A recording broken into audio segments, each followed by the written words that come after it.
Hi, I'm Sabine, the Purpose Lawyer. Thank you for listening. Please don't forget to like and subscribe to this podcast. It really goes a long way. It helps us spread the good word.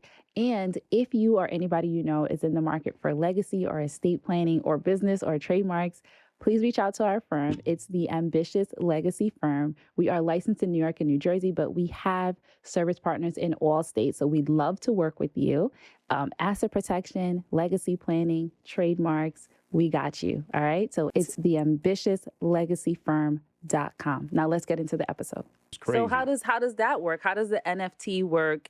Because now we're out of Decentraland, right? Mm-hmm. So we're just on the blockchain. Mm-hmm. How do NFTs replace paper? Why do we? Well, NFT is a custom token, right? Mm-hmm. So it's a token that has the definition that how you minted it. So you could have minted a book.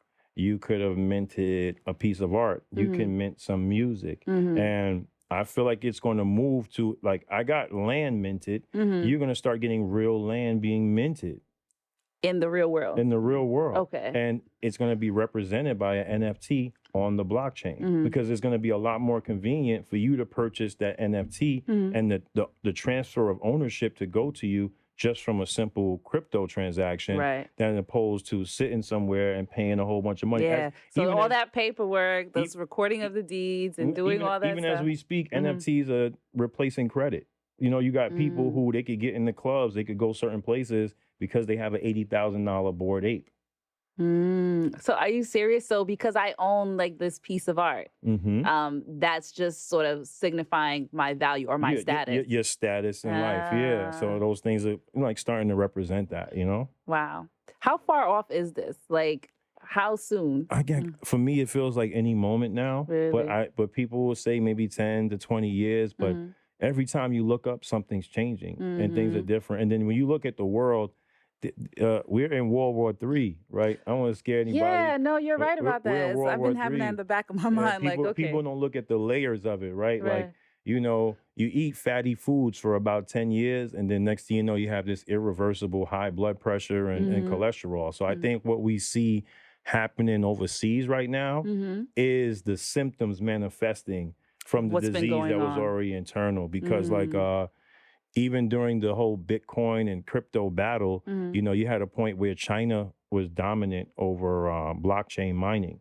Okay. And then they denounced it and kicked all the miners out. Right. Then America started to get dominion over it. But then now there's a whole competition for who's going to have the world dollar, you know? And China is fighting for that. America is somewhat losing its power as a superpower. It's losing the allure. It still has the power, but America's image has been tainted, you know? So then you have that financial war that was going on. Then you have a war going on with the supply chains, right? So why is America being blackballed? Why is it taking so long for supplies to get here, right? Then we have the other thing that I'm not going to speak about that some people could say it might have been germ warfare or biological warfare for that thing to pop off the way it did and how it shaked the whole world up. Yeah. And now we have a physical conflict because these guys want to be cool with NATO. Yeah. You know, but all this stuff was brewing. Then right before the physical conflict, Russia says, hey, yo, we mess with Bitcoin and Bitcoin is legal over here. Maybe they're saying Bitcoin is legal over here because they know that they're about to get a whole bunch of sanctions from NATO when they go invade the Ukraine, right? Yeah. But the sanctions can't harm them if most of their balance sheet is in Bitcoin. You're right. That makes, all these things are sort of like, they're all sort of coming together. And what I've been hearing, like in the news and, you know, what's been going on with all the digital revolution, which I like to call it, is that, yeah, there's going to be a shift of power. Have you ever read the book 1984? No. So it's a very interesting book. It's about, I can't even like really describe it in a succinct way, but basically it talks about the fact how the continent and the government as we know it are sort of going to shift and merge. And so there'll be like, you know, North America will be part of, and South America will be one nation. And then like Asia and Russia will be one nation. And so it's showing signs of that, how things are sort of shifting, powers are shifting. America's not, you know, won't be the, the dollar as we know it. So if you read the book, you're gonna know exactly what I'm talking Wow. about, No, and that's I why it's sort believe of you. giving I me those believe you. vibes. Mm-hmm. Yeah. So, and I think that our community, we kind of gotta learn. We gotta learn that and just really be on point because there's gonna be and I don't want to sound like dystopian or right. but there's gonna be a big separation between the haves and the the have-nots. And So before you get into that, so Yeah. I wanted to know, like, what do you think this means for people of color or Black people? What it means for people of color is, I mean, if I had a choice and I could convince everybody, I'd say to cash in all your money and turn it into crypto. Okay. To take take the bulk of your wealth and make it Bitcoin or Ethereum. And then people will say, well, that thing is extremely volatile and it keeps going up and down. It goes up and down. Yeah, but the American dollar is consistently going down, and your buying power is consistently going down. And Bitcoin is decentralized. It can't be controlled the way the American dollar can be controlled. And if you want to be smart, you got to do what they do and not what they say. So every week you're going to see something on the news that's going to be negative about cryptocurrency. But when you look at what they're doing, Russia added to their balance sheet. America has added to their balance sheet. Is it Google as well? Google is opening up a blockchain department. Amazon is opening up a blockchain department. Mark Zuckerberg turned the whole name of his thing into Facebook. into Meta. He made a failed attempt at coming out with a cryptocurrency. Amazon, PayPal, what's that other thing? Cash App turned their name to The Block, right? Because everybody want to own this thing, right? And then, if you look at the trajectory of Amazon, right before Amazon rose to power, it crashed 90%. And, some people could say that was intentionally done to shake out people like us, Yeah. And that's the thing. That's why, like you said, you're going to start hearing negative things because they want people to get out. They want the price to go low so that they can get in. Yeah. And then when the price go goes low, you might not see it move because they don't buy it on exchanges like we do. They call it OTC, but it's over the counter. So rich friends have rich friends that they say, hey, I'm going to buy some Bitcoin from you for 30,000 because you got it at 30,000. Right. And you're not going to see it fluctuate on the exchange. All you're going to know is that the supply is low and there's not that much left. And all of a sudden it's going to shoot up. And it's and we're not going to be able to afford it. So, you want to get in while it's low. HODL, HODL stands for hold on for dear life. HODL and really, protect your wealth. Yeah. So you said you would say cash in all your money and buy Bitcoin, or Ethereum. What about the NFT space? The NFT space, I'm actually a part of an NFT project too.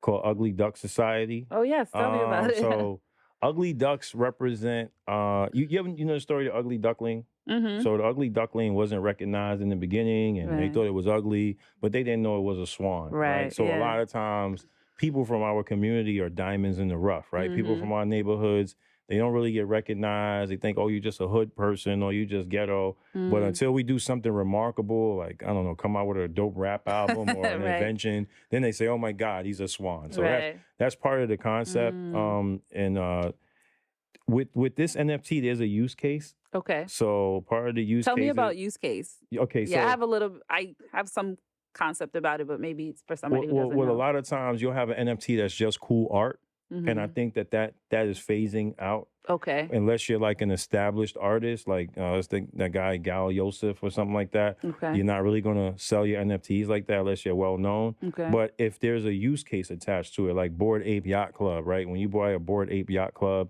you have exclusive rights to go on the yacht party. When you buy Ugly Duck, you have exclusive rights to some of my classes, different courses about NFTs. Mentorship that'll help you in the crypto space. And we have a cool use case with girls and parties and tourism throughout New York City as well. Okay. All right, that's dope. So where do you see this going? Like, what is your ultimate goal for Ugly Duckling? It's gonna be like Ugly Duck Society is gonna be a brand. It's gonna be like a household name, because I'm a writer too. So I have a whole There's a dope story behind it. I don't want to get into the story, but the story is long. It's dope. They're like these mutated ducks. It's super cool. And make it something that's like kid friendly. And just use it as an avenue to build, to build financially, to build more wealth and stuff like that. But mostly educate inner city people that really don't know about NFTs, don't really know about blockchain and stuff like that. Why do you have a passion to educate people on this stuff?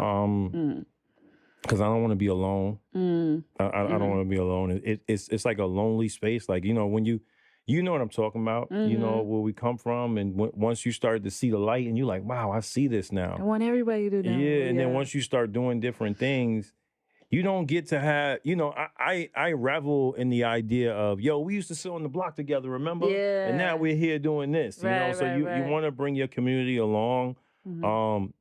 It feels like my duty. Okay. You know what I mean? It feels like my duty to just... like your purpose. Yeah, my purpose to kind of just spread this information. And I know it's vital. And I really see where the world is going if we don't know. If people... That's the scariest part about it. It's the scariest part about it. Yep. What Rick Ross had a saying, he said, your whole team got to eat. You got to feed everybody. So I don't want to be the only person in my crew or in my neighborhood that's doing well. I'm not doing well yet. I'm just saying, like, don't come knocking. Yeah, that's not doing. I don't want to be the only one doing well. I want my whole people, everybody to do well. I want a community of people to do well, and the only way to do that is information. But information, that word, I love words. It to me is a compound word. It says in formation, so it has to form on the inside. So when you hear it. It has to resonate with you. So I don't work too hard on people it don't resonate with. I understand. You have to have something inside of you that wants more. And that totally makes a lot of sense. So recently you did a post about like 6 metrics to sort of identifying or evaluating NFT. Do you want to talk about that? Sorry about that. What was the post? What was the 6 metrics? I'll tell you what it is. And I'll turn my phone off just so it doesn't interrupt. That's right. Okay. So 1 was utility, then rarity, community size, trading volume, potential, and provenance. Anything you want to expound on that, or you want to... Provenance? Yeah. What's provenance? I don't know. All right, we'll skip that. No, we could tell me what provenance means. I don't know what provenance means. I know. What's the first thing? Utility. So utility, you kind of talked about. So I talked about utility. Rarity is like rarity is how rare it is. Like a lot of times people have a collection. They might have like 10,000 pieces in their collection, but out of 10,000 pieces, 1,000 has the lime green hat. Right. So rarity denotes value if it's rare. Trading volume is how much money is being spent. Like how much money are they trading on? Like, and you could go on OpenSea, and usually like in the right-hand corner, it'll just say trading volume. So it'll let you know, okay, people have been trading this thing and they've been, they made a couple million already. So this is a viable NFT project. Potential, I don't know what provenance means, sorry. But potential just means like, what's your belief? Like, what do you think this project can go? Do you believe them, or do you think this thing is a rug pull? What's a rug pull? Yeah. A rug pull is like people who hype you up, tell you a whole bunch of stuff, say, hey, we're going to come out with this NFT. We're going to build an interactive metaverse, and we're going to give out free food and free water and da-da-da. And then you buy the NFT, and then you don't know who the people are. Like you'll find some projects that don't have any customer service. They don't have a person that's willing to stand in front of it. Right. That's what we're doing different with the Ugly Duck Society. Like we're actually getting out in front of it. But most of those NFT projects, you couldn't tell me who owns it or who started it outside of the Gal Yosef guy and maybe some of the Bored Ape people. So you should be looking, if you're wanting to get into this space and maybe purchase an NFT, you should be looking, is there a true community around this? Do you know? And how you can check the community is in the Discord. Okay. A lot of times but then you know, some Discords are filled with bots and some Discords are filled with organic, real life people. And that's kind of like your goal. You know, in crypto, they have another slang, DYOR. Like, so it means like do your own research. Okay. You know, I always got to make that disclaimer too. Nothing I said is financial advice. Right. But it's really information only. Yeah, information only. But it's really important to do your own research. See who is behind the project. How long has the project been out? What's the goal of the project? What's the roadmap? What are they telling you they're going to give you? And is that feasible? Can they actually deliver that? Okay. Are there any other projects that you're working on that you want to share? Yeah. Well, besides the Ugly Duck Society, I'm also a brand ambassador for Knights DAO. Okay. So Tell me a little bit more about Knights DAO is a decentralized exchange, but they have 2 ends. Okay. So you could get in on the front end in KYC and trade stocks. Okay. Or you could get on the back end and you could trade crypto.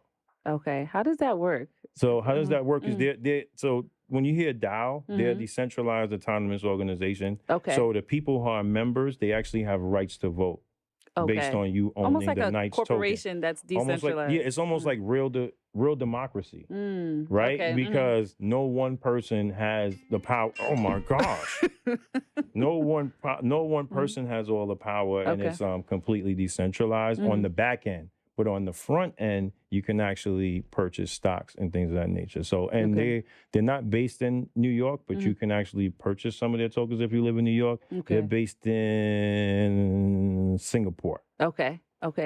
And I was going to say something because you mentioned how you thought your prediction is that there won't be a stock market. Everything will be on the blockchain, or it'll be, you know, digitally based. So that's okay.